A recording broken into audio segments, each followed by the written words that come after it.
Hello, my name is Renelle Parker and I go by Rain. Today we are talking about confronting spiritual abuse. My resource is Bully Pulpit, Confronting the Problem of Spiritual Abuse in the Church. It's a book by Michael J. Kruger. And our main question is, why do some church systems repeatedly produce abusive leaders? Let's look closer. Understanding spiritual abuse in faith communities. What is spiritual abuse? It is the misuse of spiritual authority to control, manipulate, intimidate, or dominate. Sometimes it is justified by quote-unquote biblical or kingdom language, and it can coexist alongside theological customs or ministry successes. Awareness of spiritual abuse is needed for there to be healing. This is one of my favorite slides. The two people on the left have bright smiles. You can tell their pastor is loving them. He's obviously humbly modeling self-control, a servant's heart, gentleness, not using illegitimate authority in any way.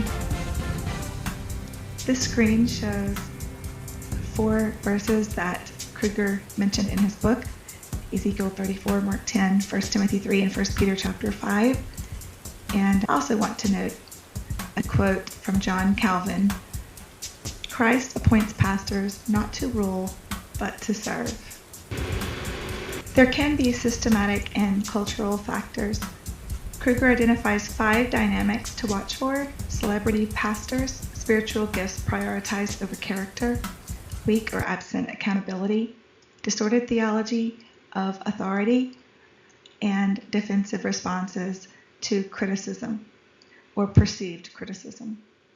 People who do those things could be an anger to silence, to bring compliance. And some of these people who have been silenced and who have chosen compliance may also be in denial that they are being mistreated. And it's important to watch out for our loved ones. Kruger also notes how abusive systems protect power. Common tactics include insisting proper processes were not followed, according to Matthew 18.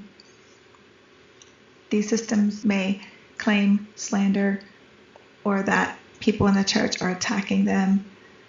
They may also highlight their ministerial successes or appeal to sympathy for their families.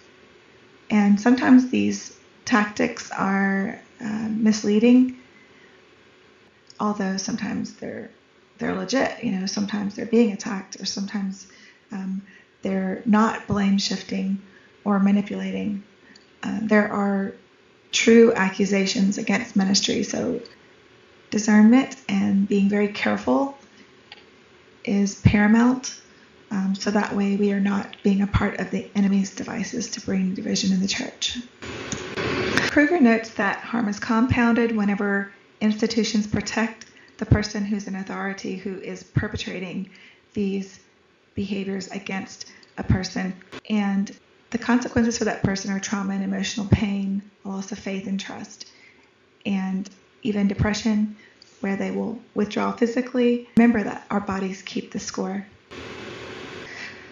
To stop these behaviors, we can encourage character over competency, teamwork over hierarchy, and accountability over secrecy. We want to improve education, training, and recognizing bad behaviors. Also increase accountability, where there's leadership oversight, as well as support, creating safe places for people to share. Again, active listening is so important for community sharing. Also holding leaders accountable to their congregations and to the board, and providing training, equipping members with knowledge, having clear victim-centered care plans, independent powered governing boards, limits on senior pastors' authority, annual 360-degree feedback, and transparent reporting processes. All churches should work for a better tomorrow. Freed. If you have any questions, please contact us. And thank you so much for your time and for listening today. The sacrifice of Jesus Christ set me free. I praise the Lord for his mercy. Now I am free to live in eternity. All you believers,